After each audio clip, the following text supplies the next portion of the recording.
Welcome, Baruch atah Adonai Eloheinu melech haolam, asher kitshanu b'mitzvotav v'tzivanu la'asok b'divrei Torah. Amen. So we're just finishing up the second paragraph of the Shema, and of course with its promises of blessing and the reverse, depending on what our relationship is to God through the Torah, that life has its consequences, both positive and negative. It isn't just come as you please sort of thing. At any rate, we realize that we require reminders.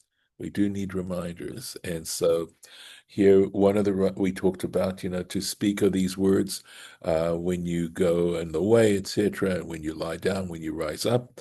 And here we are, Uchtavtam al mezuzot beitecha ubisharecha.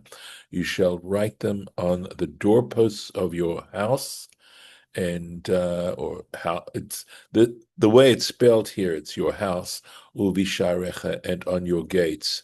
Gates, of course, here mean city gates, city gate, the gates of the city.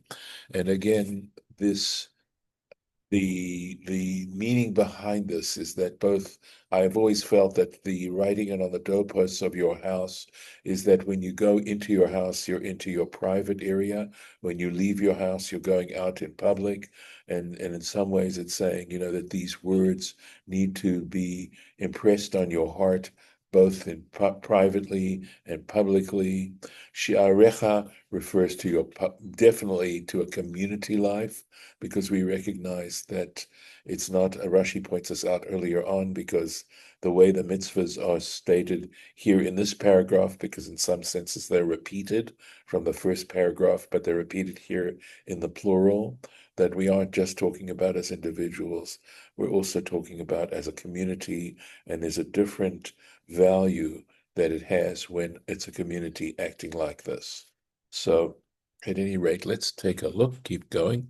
Leman yirbu yemechem, so that your days be multiplied. V'imei b'nechem, and the days of your children. Al ha'adamah, on the earth. Asher nishba Hashem lavotechem, referring the Adamah here, meaning the land that the Lord your God, the Lord swore to your forefathers, latet lahem, to give it to them, ki mei hashamayim ala haaretz, as the heavens, right, like the days of the heavens on the earth, which would mean essentially and effectively for long as the earth endures, right? So that God made this promise, but it is a conditional promise. At least to some extent, it is conditional. Because if they do not earn it, this is what I mean by saying that the title that the Jewish people have to the land of Israel is dependent on their relationship to the Torah, and ultimately, of course, their relationship to the divine author of the world. So here, very explicitly, obviously, is the reward for doing this. So let's keep going. Im asitim chen, if you in fact practice this, right? There's a long distance from your head to your heart. And again, I think that metaphor of the Torah coming down from heaven onto the earth in some ways represents how our relationship to the Torah and whether or not we actually practice it. Of course, you have to study it to be aware of it, but even if you study it to be aware of it, doesn't necessarily mean you're going to practice it. But this is the process. So right now, it's, as it stands by itself, it's only there in principle, but to be able to take it and actually apply it into our lives and into the life of this world is a whole different story. And that's essentially the task. So there's great reward for doing that, for bringing the Torah down from heaven onto the earth. So if you do this, Yirbu, they will in fact be multiplied for im love. But if you don't, lo Yirbu, they will not be multiplied. Shedivrei Torah, because the way we understand the words of the Torah, Nidrashim, we interpret them. The very fundamental principle here, miklal love, from a statement, a negative statement, right, or a negative generality, we infer the positive, and from a negative generality, we infer the positive, meaning the positive statement here is if you do it, your days will be numbered, and the inference is that if you don't do it, then your days won't be numbered, and vice versa. So that's how we understand the words. It's even though it's only stated as a positive statement, the negative is implied. We can learn out the negative, that there is a warning there as well. Latet lahem. So notice it says to give to them. Now let's take a look at the sentence carefully, because the antecedent is lavotechem, right? Which the Lord your God, which the Lord swore to your avot, to your patriarchs, right? Or to your ancestors. But really and truly, they're generally referring to Abraham, Isaac, and Jacob. And of course, I know I need to say it, but it is understood that it means their families as well, right? So, but it says latet lahem, to give to them. It doesn't say lachem, to give to you. It says to give to them as the day. So, in other words, swore to give to them, that is to Abraham, Isaac, and Jacob. But of course, we know that Abraham, Isaac, and Jacob never actually possessed the land themselves. So, what does it mean to give to them, right? So, point here, it's from the Sifrei, latet lachem en ketiv kan. It doesn't say to give to you, Ella, but it does say latet lahem, to give to them.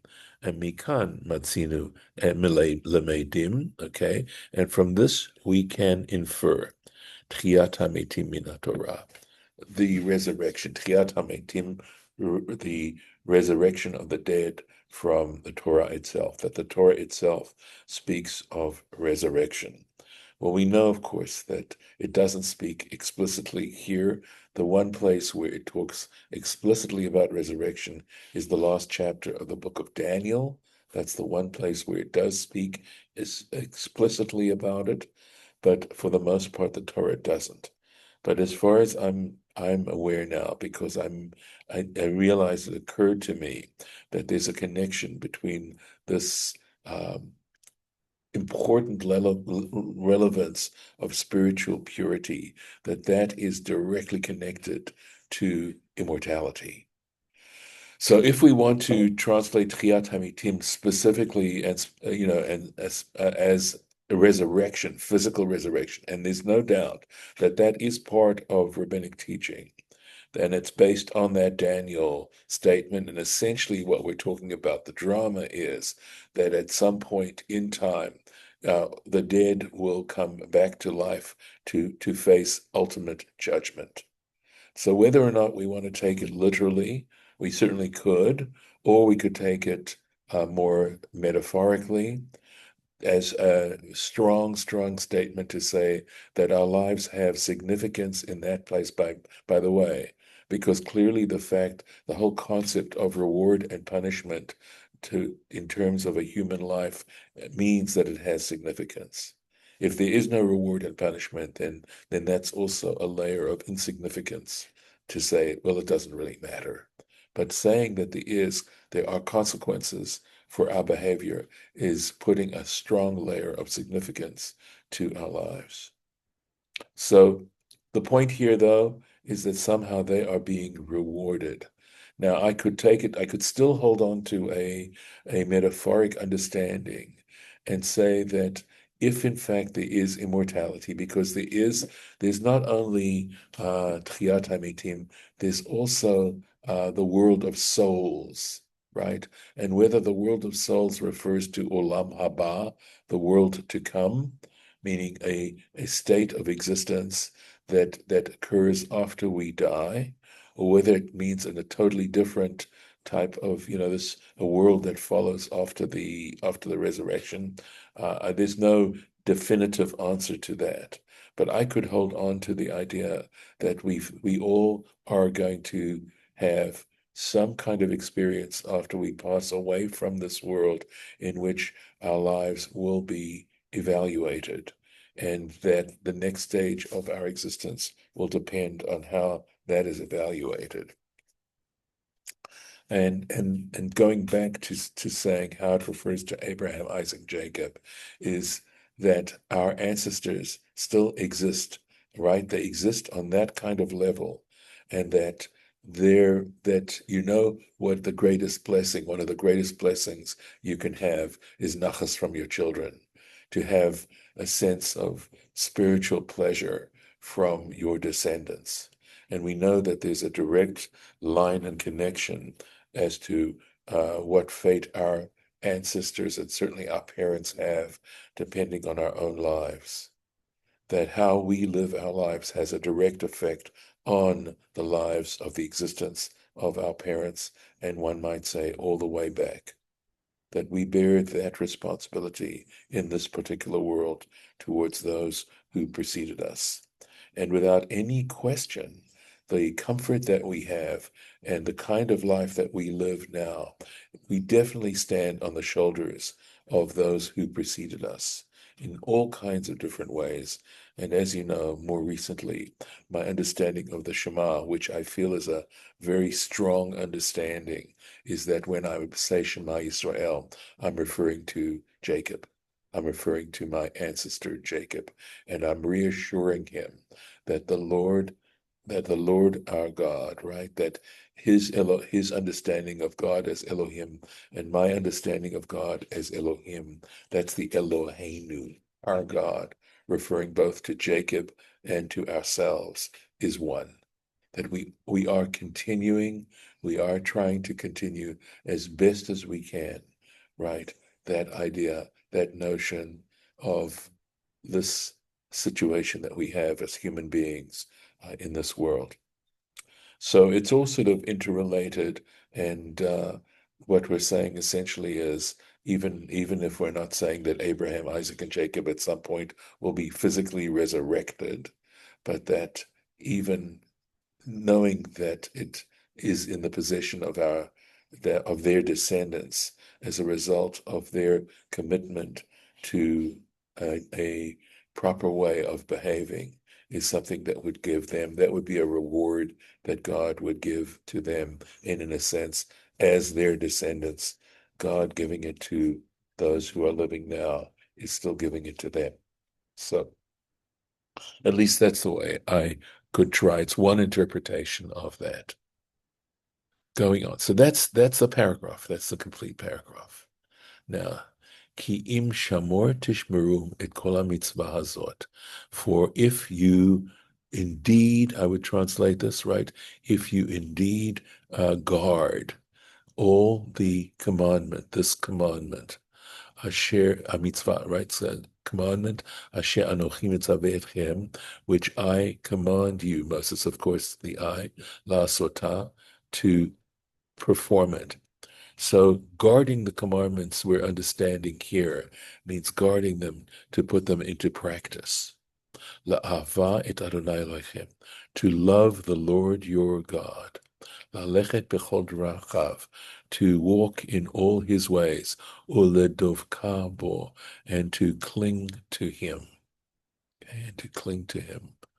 So that's, part of that involves the awareness, the constant consciousness of this divine element that surrounds us and inheres in us every moment.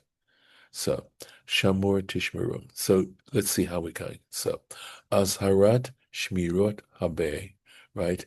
It is Azhara, I like to say, is in some ways a warning, right? Shmirot Harbe, right? So it is, or we could say sometimes I think we could translate Azhara as being well, a negative commandment, but here, of course, it's a positive commandment saying you need to do it. But Shmirot Harbe lehizaher betalmudo, right? So I think what he's saying is that many specific commandments are included, right? To be diligent. Lehizaher means to be very careful, betalmudo, in studying, in his studying, shelo yishtakach, that it not be forgotten. Right? That you have to constantly be applying yourself to this, otherwise you start to forget it. So Shamor Tishmarun he's understanding the inference of this particular phrase, right? That that many commandments are included in the guarding, in the being diligent in the study of Torah. Lalechet bechod rachav, to walk in all his ways. So what do we mean by that? This is very beautiful. This is, I guess, in Latin, imitatio Dei, right? Hu rachum, God is merciful. Va'atate rachum, you need to be. This is walking in God's ways. Since God is merciful, you should be merciful. Hu gomel chasadim, right? He performs acts of kindness, right? All kinds of kindness. Va'ata gomel chasadim. You need to perform acts of kindness, which is actually a very beautiful thought when you think about it, that when you act in a kind way, you are walking in God's paths. So this is on another level, right, than simply performing mitzvot, although I should never put the word simply before performing mitzvot.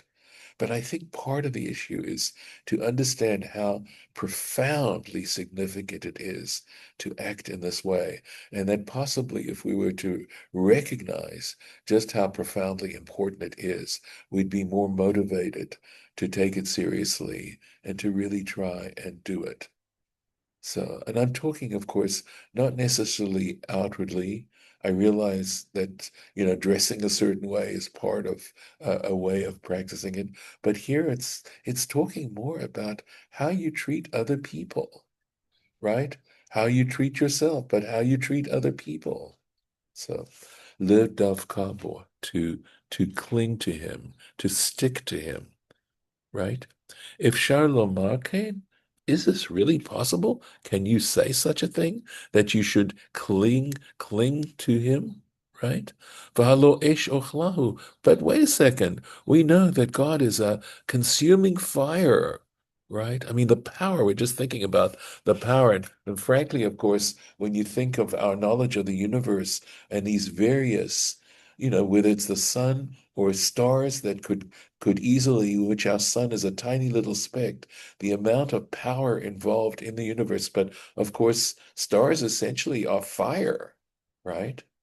But so part of God's creation is all this consuming fire, right? Ella. So what do we mean by this? We can't physically cling to God, but then God is beyond anything physical, right? Ella hidabek betalmidim. It's really sweet.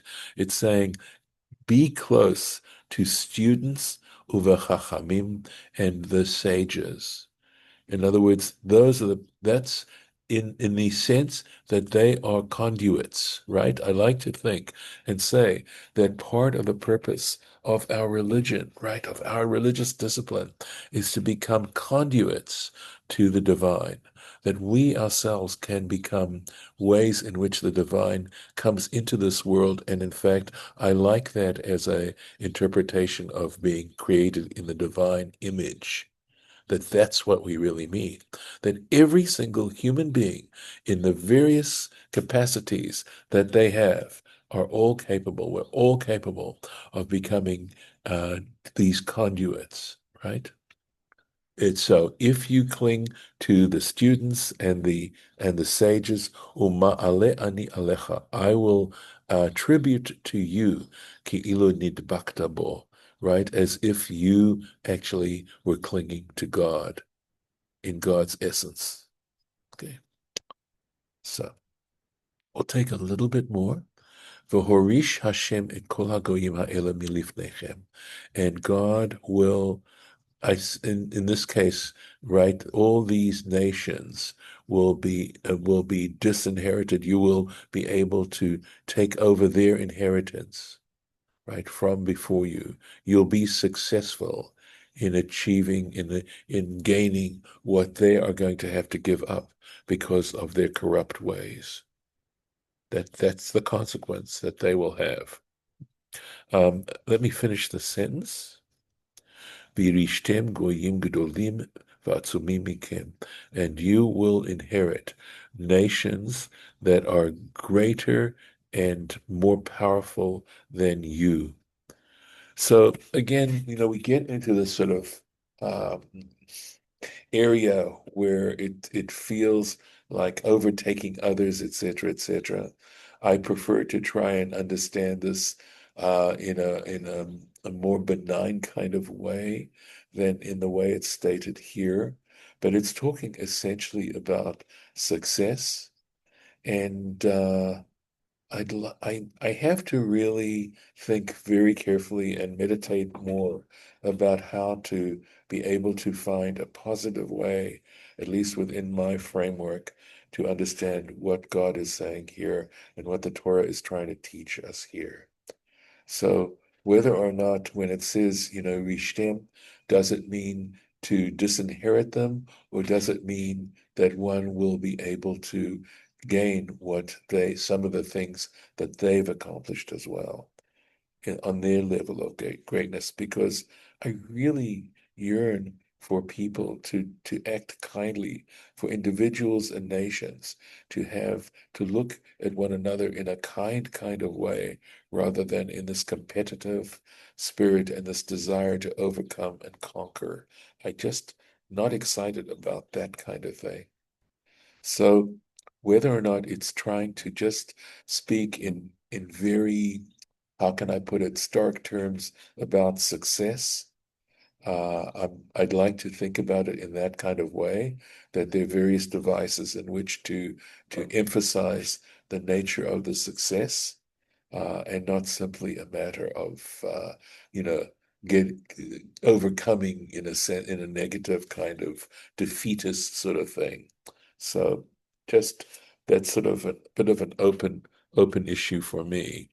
So apparently I'm looking to see, let's see. Okay, here we go. So there's some Rashi we need to take a look at, right? For Horish Hashem.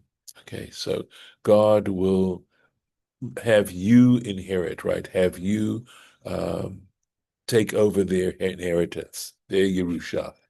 Asitim masha aleichem.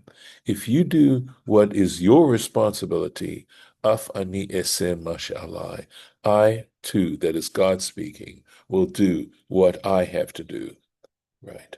So again, I don't like to be the rod of punishment.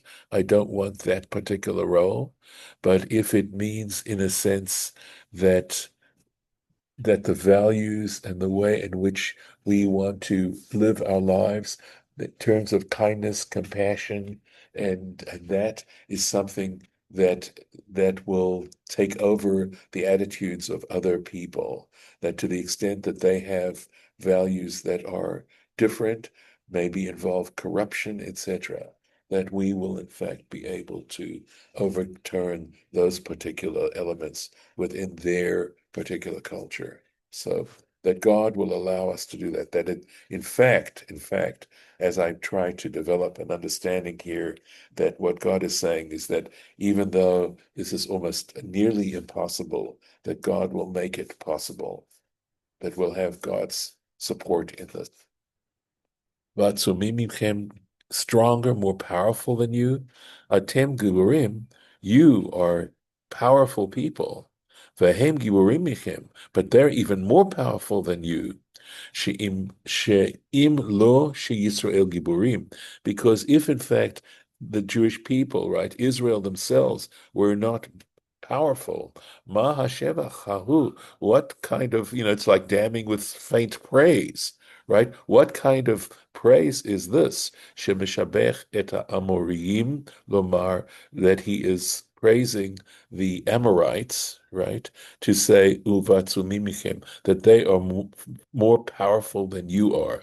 Ela atem giburim, but what it's saying is you yourselves are powerful, misha'ar ha'ovdei kochavim, from the other idolaters, vehem giburim mikem, but they are even more powerful than you.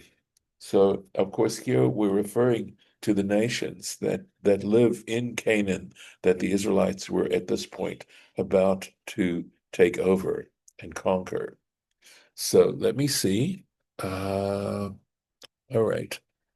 Uh, I'm wondering if we can do just a little bit. We're almost finished with the Parsha, and there is no more Rashi on this. I don't think. Let me see. Oh, there is. Okay.